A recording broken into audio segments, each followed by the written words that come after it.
everyone, and here we are for another talk of another week session of the Tourism Teachers Talks. This week we have got Charlotte with us, and she's from Fair Tourism. So hi, Charlotte. Hi, Kaylee. I'll give you a bit of background before we start. So I went several years ago, maybe 2011, 2012, I went to Thailand. And I went up to Chiang Mai, and we traveled outside of the city, went to the rural areas, and we visited some of the tribal villages, the famous long neck tribes, as they're well known in Thailand. At the time, I thought it was great, brilliant, loved it. Took lots of photos, came home. Then a few years later, there was a lot more awareness about sustainable tourism and effective tourism management, etc. And I've actually written lots of articles about other things in Thailand as well. Recently, for example, visiting the tiger temples in Thailand and how I did that as well on the same trip, and why now there's a lot more awareness about how it's not great. So I started learning a bit more about all of this, and it was a lot more in the media and a lot more public. I want another chocolate. Sorry, that's my daughter trying to eat chocolate. That's a long time. Okay. So sorry about that. So I came back. And at the time, I was writing my blog. So I decided to write an article in collaboration with one of my writers about why you should not visit the tribes.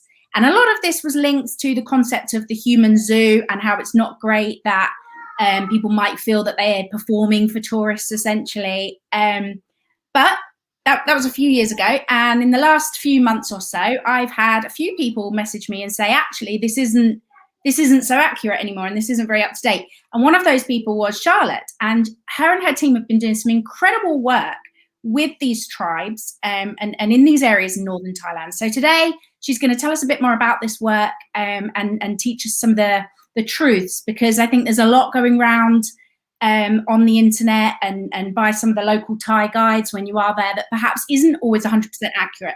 So Charlotte and her team have done lots of work in this area, so she's going to explain all to us.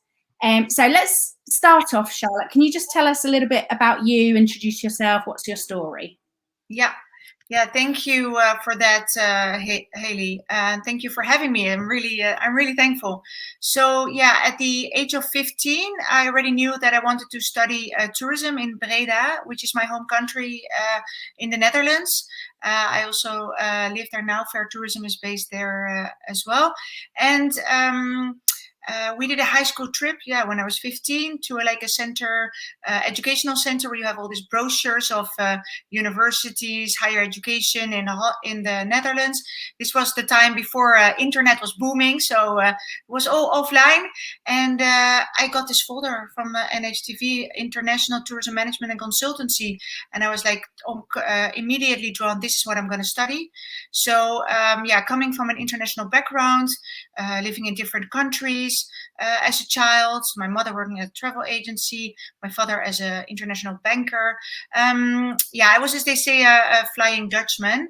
And then during my studies in the Netherlands, I learned a lot about sustainable tourism, and I was really inspired by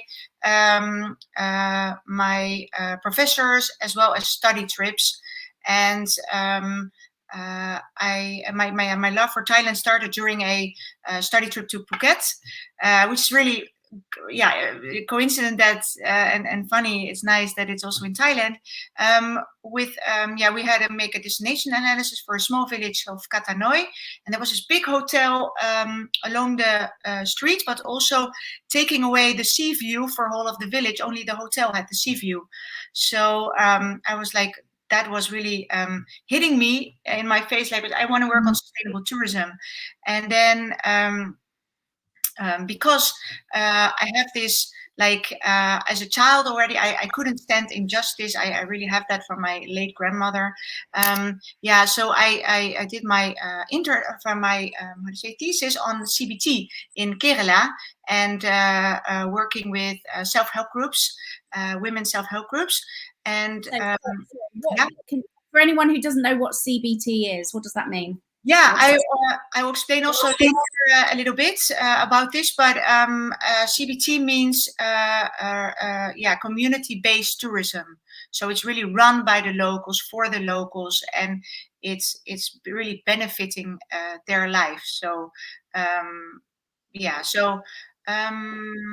so I'll explain a little bit later because about CBT and Hoi Pukeng. I'll finish my my story now about my background. And then and CBT was really how do you say, a very like not many people were really working on that in that time, so it was very interesting. Now it's really gaining momentum. So, but when I was in Kerala in India, I knew then and there that I really wanted to focus my career on this, really bringing tourists and locals together, because that's what CBT does. It can lead to mutual understanding and respect, and it's often the highlight of a holiday. And even there is an organization, Peace Through Tourism, so it's really a powerful tool, tourism, as you know, Haley and listeners.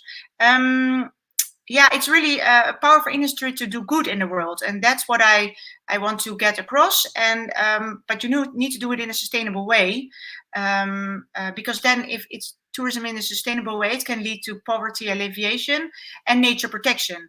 So what I say now, it's becoming mainstream. I'm really happy that there are so many organizations every day popping up working on sustainable tourism and CBT. We really have momentum now. And my dream is really that no people are exploited in tourism any longer and anymore. So we have a long way to go, not only in Thailand, but also other countries. But with this momentum and my ever-growing, super enthusiastic team, I know we can achieve this. So, yeah. Yeah, it's wonderful, isn't it? How there's so much more awareness now. And it wasn't that long ago that I was going to zoos and things like this, and I wouldn't, and the people around me wouldn't really see the problem with some of these attractions. And now people are so much more aware, and the community and sustainability are so much more ingrained in what organizations do. It's brilliant. We're not perfect, but there are so many organizations like yours that are making such a huge difference. And also because I will just finish up how I came to run Fair Tourism. So during my studies in 2000, I came as a volunteer at the foundation, and after my studies I was starting working as a lecturer at Saxion University. And in 2004, because I worked as a volunteer for Fair Tourism, it was then called Reisbewijs. And in 2004, the former board said, we want to stop the foundation. I was like, no, we should continue the work of, Reisbewijs. So I changed it in Fair Tourism, and really added one of the goals to not only create because now what the goal really is to create awareness about sustainable tourism, and create excitement and enthusiasm, and how do you say? And also, we added one of the goals, which is really developing CBT, helping. Hi. Yeah, I have 3 kids myself, so it's so cute. Oh, you have so beautiful curls. Yeah. You can see why my chair was moving around. Sliding around the room. Yeah. So so that's I came to work in 2012. I did a project with 2 others, and we went to the Kayan villages because during my studies I learned, like, okay, this is kind of human zoo, and I wanted to see with my own eyes what was the situation, and could it be changed? Could there be a more respectful way of tourism there? So we spoke with the village chief of Hoi Pukeng, and he was really interested in CBT. And so we, from a distance, we supported, and also other organizations helped to transition Hoi Pukeng towards CBT. The villagers did most themselves, and it can also take a few years to develop CBT. It's not, it can take a while. So, and also we have to take off our Western glasses and realize that that things work differently in other countries.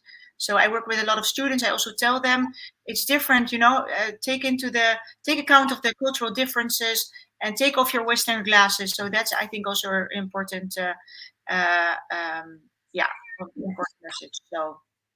And it's so hard to do, isn't it? To just put your own thoughts and feelings and experiences to one side and see through the eyes of someone else. Some would argue impossible to do that completely. But it's so important, isn't it? And that's something that's missing so often in the tourism industry, is that we're not taking the local viewpoints, the local priorities, the local needs into account enough. Your work is great. So let's talk a little bit more about this work that you do then. So can you, for anyone who's not familiar, can you tell us who are these long neck tribes, or what is the proper name, and what's the story there? Yeah. So everyone knows the long neck, but nobody knows their stories. As you say, you go there and it's like on a bucket list. I want to see the long neck with their golden rings and wow, and leave again. But nobody knows their stories, and I really wanted to change that, because they have so many interesting stories to tell and so many skills that they can share with tourists. So the long neck, they are officially called Kayans. That's how they want to be called. So they're also called long neck or Padang, but that's really derogatory for them. So they rather, call them by the real name, Kayan. And they're a subgroup of the Kareni, and also other. There are also other subgroups like Pakayor, Red Karen, Kayo, and they are originally from Myanmar. And long before that, they are from Mongolia, as you also write in your article. But they escaped Thailand during the civil war in the 80s and 90s. And this situation is, of course, very accurate today, because there is such heavy things and issues going on in Myanmar today. But it happened like 80s and 90s. So they came into refugee camps, and they had like three different options. So they could resettle to other countries, they could stay in the refugee camp, or they could move to villages open to tourism. And that was near to the refugee camp. And the majority did that because, they were chosen really because they had such a beautiful appearance with the rings and the dress, and also the other tribes. They have, such an interesting culture. So, they were utilized as a tourism attraction really. So Huaypukeng, the village that we work with, is one of the three original villages near the border in the province of Mae Hong Son. So and together with Huay Sutao and Nai Soy, they are there. And tourism is very important as one of their main livelihoods. And with this COVID times, you really realize that the agriculture work is very important, because of course the villages had to close and tourists could not come to visit, so they had agricultural activities. And now they opened up the village for Thailand, for people living in Thailand. So if you want to visit and you live in Thailand, you're very welcome to. Yeah. So how have they coped, by the way? I know this wasn't one of our planned questions, but how have they coped with the lack of tourists? Because obviously that's a major income stream for them, right? Yeah, it's like the major income stream. Like Huaypukeng, they have a lot of agriculture. So they have, sesame seeds, and they have leaves that they make. They sew together to make roofs. They have bamboo. They have, a lot of agriculture, bamboo. Yeah, a lot of mushroom picking, and also what I'm trying now to set up for them together with my team is to, like, these scarves, like these they make. They make these scarves, so you cannot see it very well, but I think it's so beautiful. You can make that as a tourist, but also like this, like bracelets. How beautiful is that? You know, if you wanna, yeah. So I'm now seeing if we can sell these items via web shops. So anybody listening thinking, okay, I want to buy these, or you know, that would be really wonderful, because it has been a very tough time. Yeah. So Maybe you could try and set up some kind of virtual tourism with the people in. That's a good one, because we are setting up a virtual tour, and the date is not known yet. But if it's known, maybe we can share it via the article we written together, Haley, and and maybe via the social media, and then everybody can join the online experience, because we are going to organize one, I think, end of April or early May. So keep tuned also on our socials. So because also to get some money for that, it's free of charge, but you can always make a donation. And that's also together with People First Tourism, and they're also sponsoring that. So that's really great that that we are that we are going to try that we're going to organize an online experience with the village. Yeah, that's great. I'll definitely try and tune into that. On that, so Charlotte just mentioned, for anyone watching, about the article that we've written together. So I meant to touch on this before, and I got sidetracked. So I did originally write an article about why you shouldn't visit the tribe. And I have now updated that with Charlotte and a couple of members of her team. So we've worked on the article together. She's provided me lots of beautiful pictures. So I have added the link into the comments section. So if you want to have a read of that, you can click on the link there. And we'll move on. So you mentioned that the Kayan tribe wear the rings on their necks, which is what they're really famous for. What's the deal with the rings? Do they hurt them? Do they change their bone structure? Why do they wear them? Yeah, so there are many stories going around about this, told by Thai guides or other.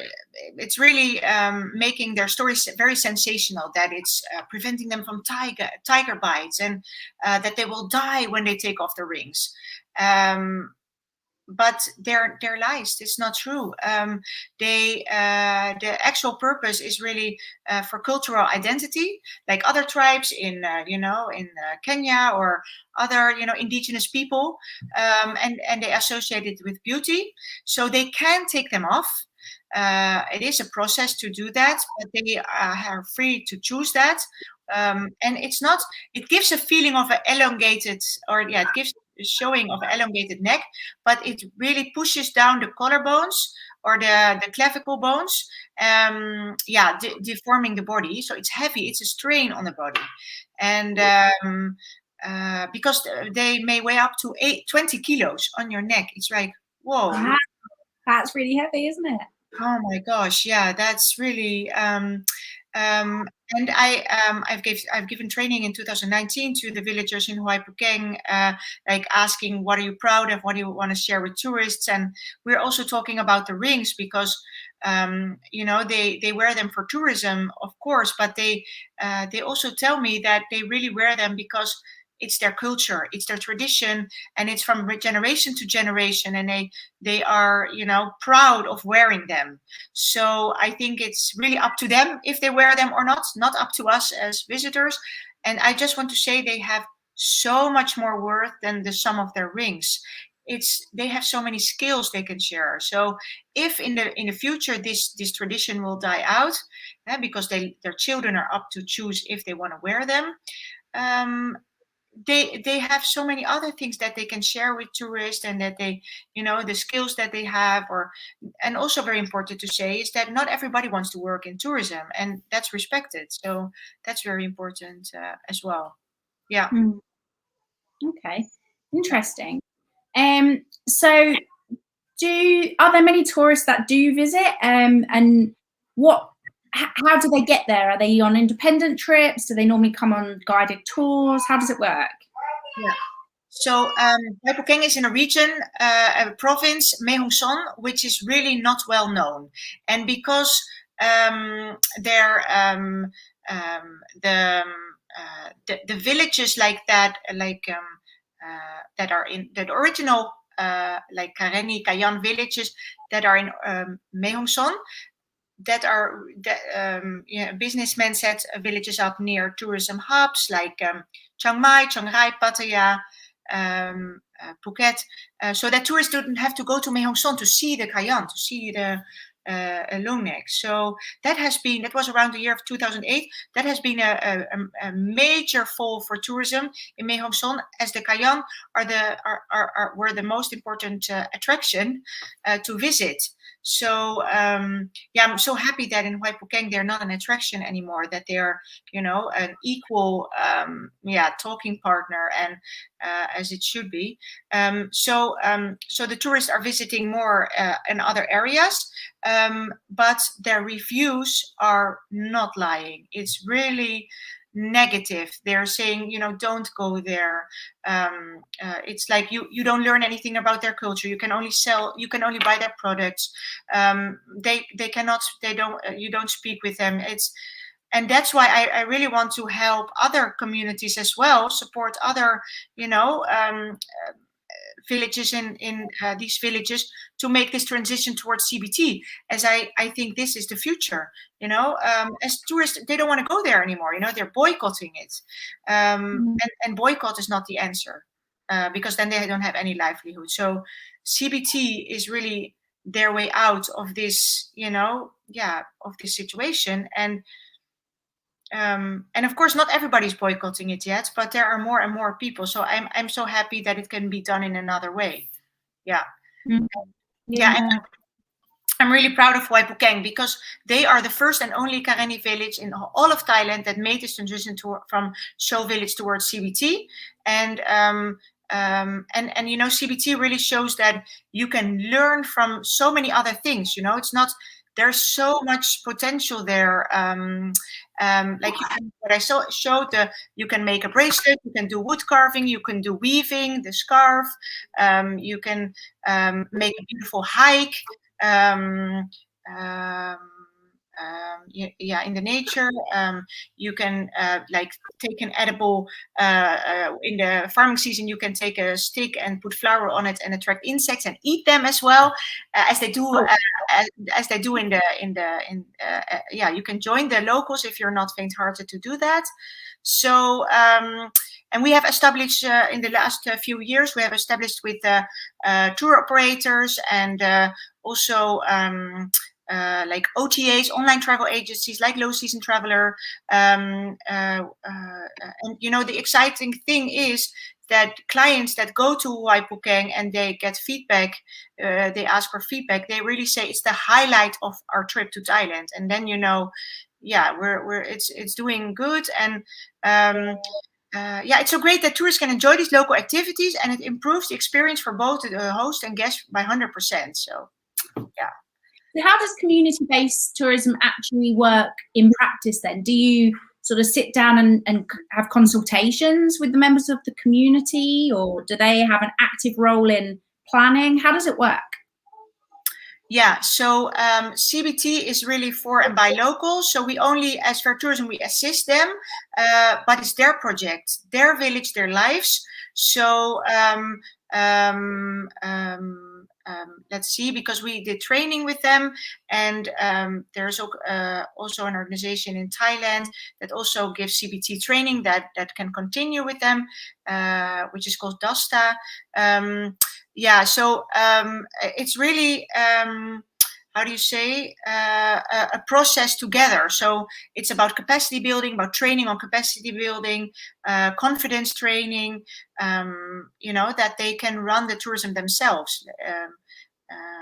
And it can be it can be a process, but it's so rewarding that the locals which I work with are so happy with tourists coming for their culture, and that they can tell their stories, because the local people, who else can tell the stories better than the local people, than the Karenni themselves, so they can guide you through the village, like Aimuang and Peyu, they're really good in English, and they can guide you. And because 99% of the tourists to Hoi Phuket, they stay on one street, but you can wander off, and then 5 minutes outside the village, you are in complete nature, lush jungle, no sound at all.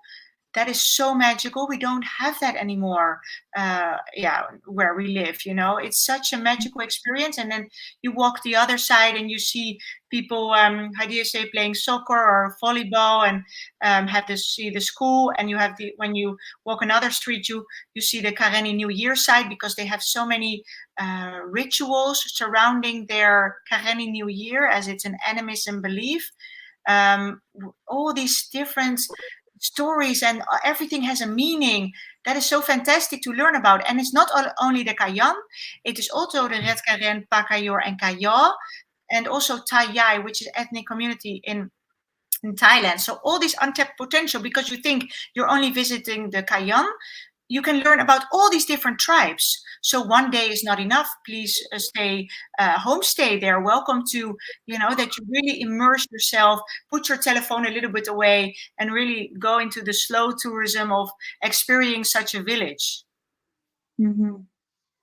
So I often have a lot of teachers, travel and tourism teachers and lecturers, who share these videos with their students. So I think that the long neck tribes in Thailand are a fantastic case study if any students are studying sustainable tourism, because it's a great example of how perhaps it wasn't done so great, and now you've turned it around, and community-based tourism has got so many benefits to it.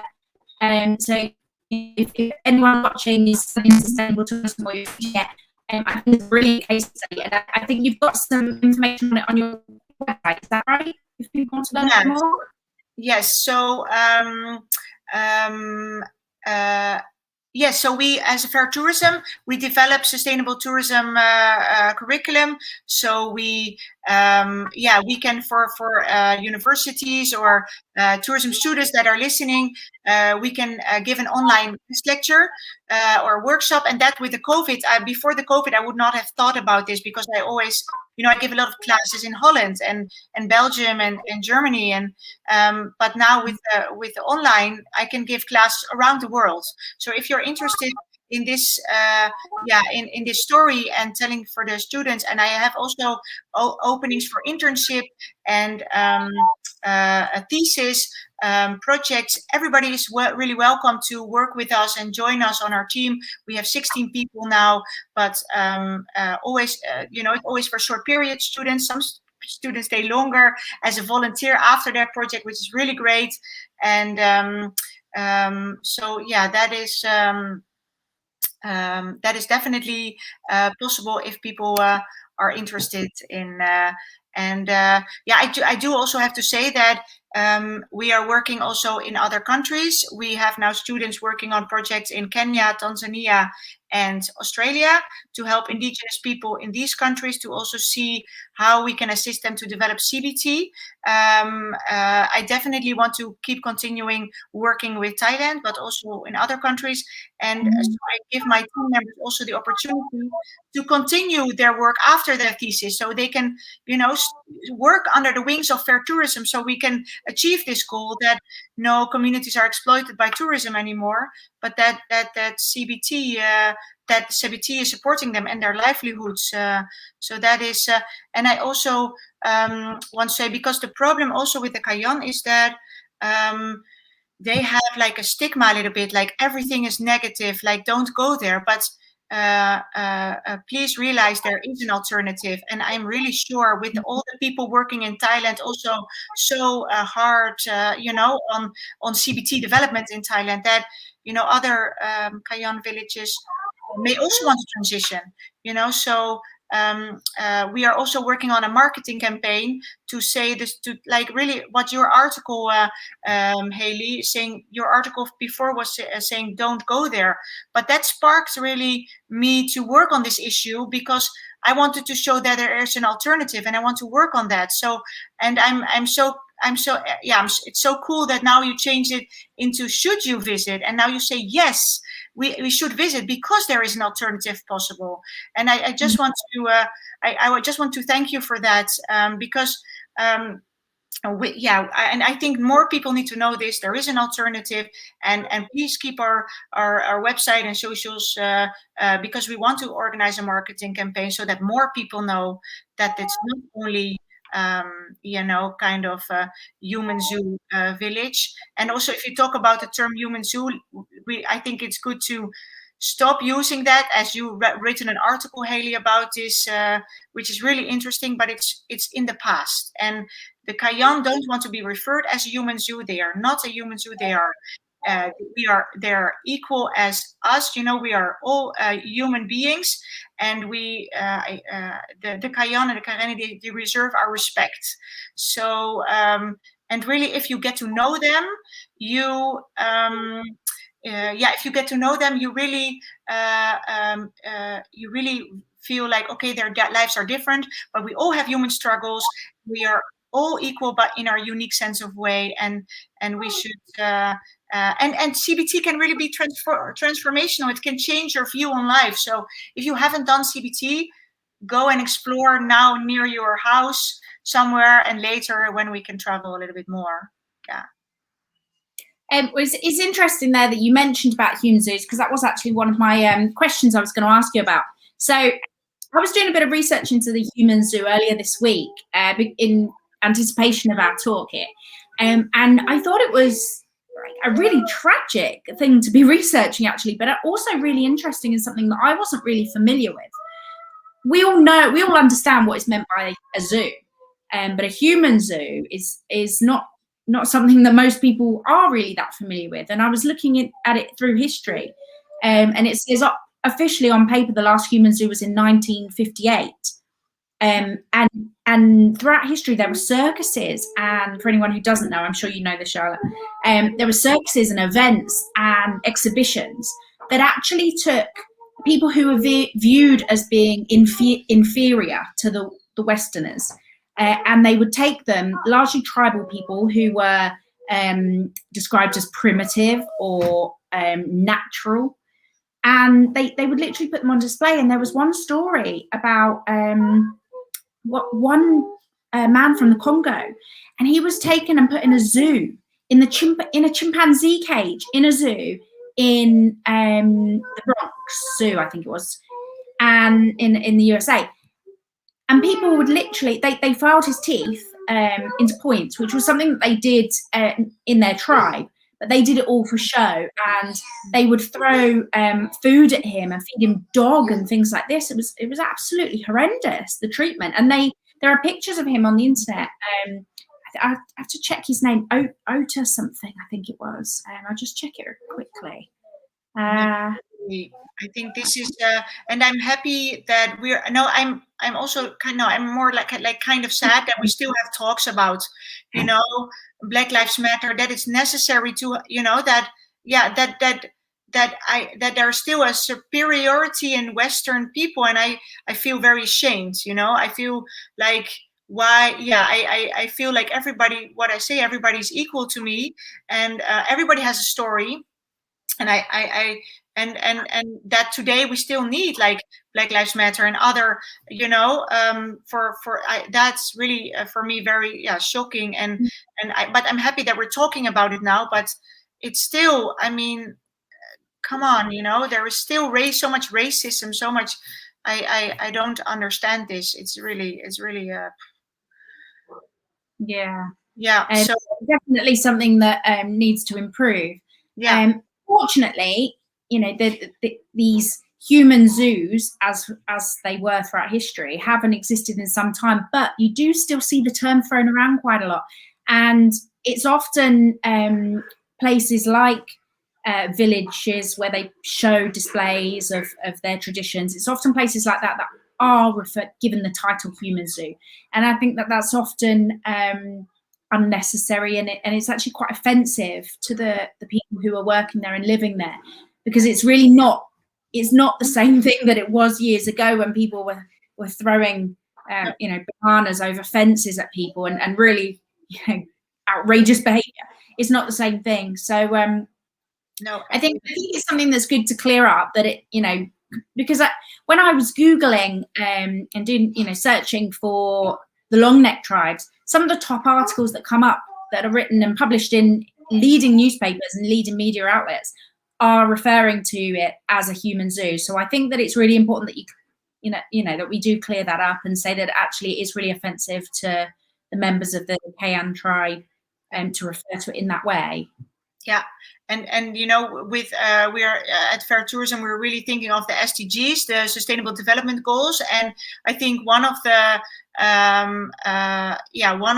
very important ones of one of the SDGs, reducing inequality, is really important, because with the Kayan have been utilized, the Kayan women have been utilized as a tourism attraction, but now with CBT, both men and women can work equally to share their skills, do workshops with the tourists, so the women are not used as a tourism attraction, and that's really working towards the SDGs. You really it's interesting, because if you see them weaving this scarf, you think, oh, it's so easy, but if you try yourself, it's like so hard and so precise, and it takes so much work. And then if you want to do a workshop, they also finish it for you, because it takes too much work, and you get a newfound respect for people having a very different life. And I think in a lot of ways you can also learn from them, because when I was training them, and when I was working with them, we want to organize a cleanup for the village, and then we just said, no, tomorrow that time we're gonna, and nearly everybody was there in the village. Within 1 hour, 1.5 hours, we cleaned the whole village. It was so perfectly organized, like easily organized. Here we have to use social media, and so we can also learn from this communal feel that they have in these communities that we really lost, in the Western world. So I think it's like a mutual learning experience. Yeah. So let's say you have a group of tourists and they decide to go and visit the tribe that you've been working with and see the Kayan people. What are the benefits of their visit? Yeah, so what the benefits for the tourists, I think it's also beneficial that beforehand they learn about the do's and don'ts, so they know, okay, don't go into a house without permission. Please take off your shoes before entering the house, and also dressing a little bit appropriately, do as the locals do with dress code. I think this information, if you have that beforehand, it makes your visit much more beneficial for both parties. And so how does their visit benefit the members of the community there?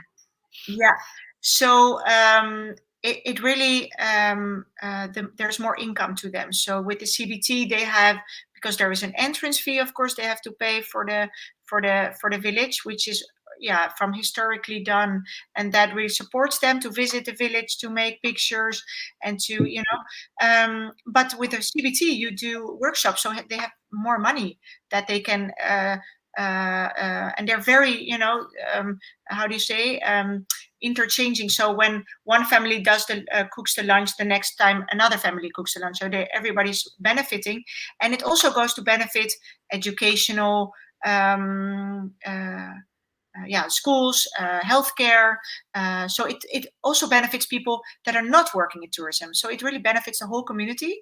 And do the local community get to keep all of the money that the tourists pay when they go and visit? Yes, because there's also talks about that, and it's so and it's every community is of course different, but when the tourists pay at the village, then and then so then they can use that money, and then they can spend it, and it has a hopefully a positive impact on the wider economy, so they can use that money to invest in healthcare and education, etc. Right? Yeah, absolutely. Yeah. Okay. She can really work as a tool to get out of poverty in this case, but also other cases. Yeah, which is wonderful, isn't it? Yeah.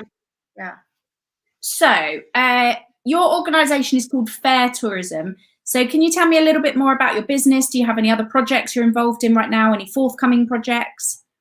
Yeah, so we mentioned already online experience, but the goal is really twofold. So on one side, it's creating awareness and enthusiasm and excitement about sustainable tourism. So by workshops, like talks like today, via our website, our socials, our and on the other hand, we support communities with the development of CBT, like what we're doing with Waipokeng.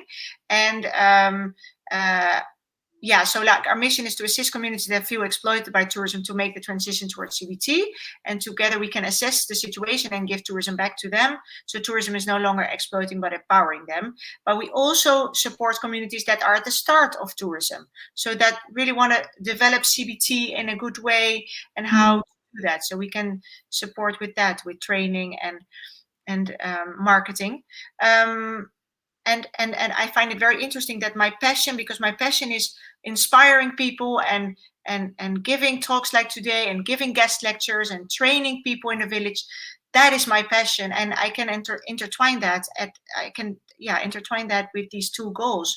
So that makes my work not feel like work. It's like it's not about payment. It's really about my intrinsic motivation to help people. So is it a full-time job, or do you have another job alongside this? No, it's a full-time job. Not full-time. Full-time, but as you yourself, I also have kids, so I also wanted to spend time with my kids. So it's also I have freedom to choose my work but I give a lot of classes and I get some payment for that. So yeah, and we're working on funding projects, and we are also thinking of becoming a social enterprise, selling their scarves and doing other, to get a little bit more economic, because I have a really great team of 16 students, but I want to keep them to work for me, but I cannot pay them now. So they are there for their studies or volunteer work during their studies, but I need to also think of economic viability for them if I want to keep people working with me, as I cannot do it alone, and they know that. And I also, that's a shout out to you, my team, that together with you we can accelerate and scale up. I cannot thank you enough. So. And you mentioned that if there is anybody who wants to gain some work experience or do a placement with you, you're open to those sorts of opportunities. Yeah, so I've also organized study trips, like to lesser known regions in Poland and Croatia already. I develop materials on sustainable tourism, destination management, CBT. I can do all kinds of educational activities, and definitely if students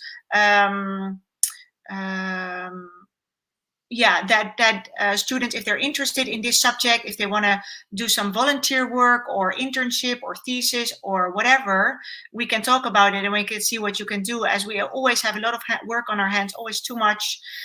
So it's wonderful. And I also want to inspire young people to work on good causes, because it is so much more fulfilling than only working for financial gain. So I'm the living proof of that. But I really want to inspire people to do their part, as the world needs it, with climate change and animal welfare and human welfare. There's so much injustice that can be tackled. And so that's why I really want to encourage people to think about that also in their career. And absolutely. And one of the things I've been working on lately is I've been doing a lot of careers talks with college students. So these are generally, and school students as well, who are studying travel and tourism. So they're generally sort of between age 15 and 18. And a lot of them are coming to a stage in their life where they're thinking about getting a job, and they're obviously, it's a difficult time. Sorry, my daughter's just singing Frozen in the background. This is a difficult time for students to be entering the workplace, because obviously, our industry is on its knees right now. So lots of students are looking for ways to find work experience to boost their CV. And I think that it sounds like your organisation would be a great platform for them to do that. But actually, it's something more as well. It's about learning about community-based tourism and how you can do that good, and it's not just about getting your paycheck at the end of the month. So I think that's really great. And for any sort of lecturers who might be listening, if you are interested, just drop me a line and I can put you in touch with Charlotte. Yeah. So I'll just read out. We've got a couple of comments. So one person here, they haven't put their name, so I'm not sure who it is, but it says, this is why travel is so important, to reduce ignorance and increase cultural understanding, and also protect and preserve their culture for future generations. This work and this type of tourism is so important. There are many extinctions of cultural traditions all over the world. Would you agree with that, Charlotte? Yes, of course.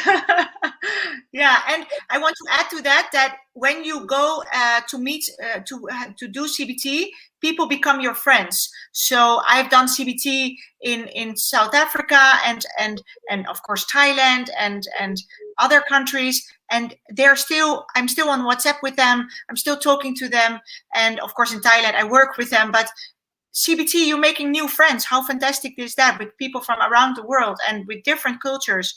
I mean, yeah. And with today's technology, you can keep in touch with them as well. Yeah, it's great. Wonderful. And we've got another comment. Sorry, I haven't got my glasses on. I've got to lean a bit close.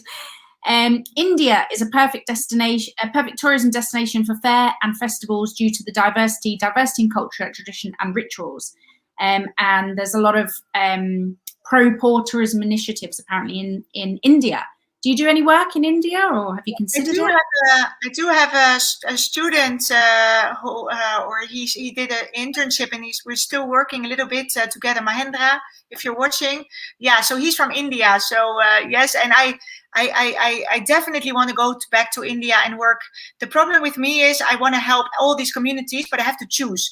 I cannot help every, and that's why I love my ever expanding team, that we can do it together, that students can stay with Fair Tourism and ask funding, and we can, change communities or assist communities, and that they can do that under the wings of Fair Tourism, so we can help more communities. So yeah, if the person in India, if he can send a link to me on our website. We have a contact form, or via you, they can get in touch if they need, like if there's any people, communities listening, or NGOs, if you need assistance with CBT development, just contact us. We will make it work how we can help you. Yeah, that's great. Really great. So I think that's pretty much all of my questions wrapped up. Is there anything else you'd like to add? Any notes to finish on? Yeah, really thankful for this talk, Haley. This is wonderful, and I invite everybody to look at the article. We've written together, please, I'm really it was a little bit nervous for this talk, but I don't hope it shows, but it's my first live talk. But it's nice. Yeah, it's really nice. I hope the message came across, and yeah, I definitely think it did. And we've actually got one more question just popped up. How bad has the cessation of international travel to Thailand affected Kayan people? I think you touched on that earlier, but for anyone who wasn't listening at that moment. Yeah, so you mean about, what does he mean? Sorry. The travel bans, how have that affected the Kayan people? Yeah, of course, the bans. Yeah, of course it has. And I'm not sure, Thailand, I think, is rescheduling to open the 1st of July, but it's not sure, of course. We just have to see. We just have to be patient, all of us, when we get our first vaccine and can travel again.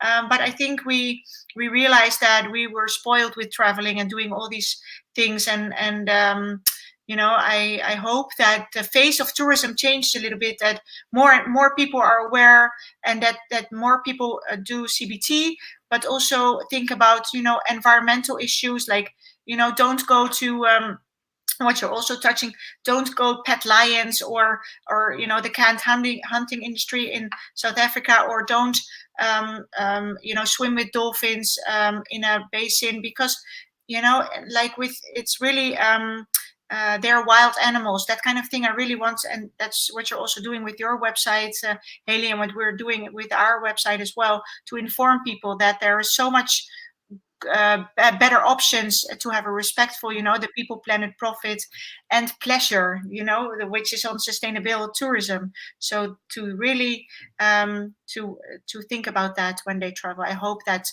that really, you know, accelerates, and that in the future all the forms are sustainable of tourism, all the forms of tourism sustainable, not only CBT or yeah, that but let's hope we work enthusiastically towards it. So yeah, let's hope so. Right, well, yeah.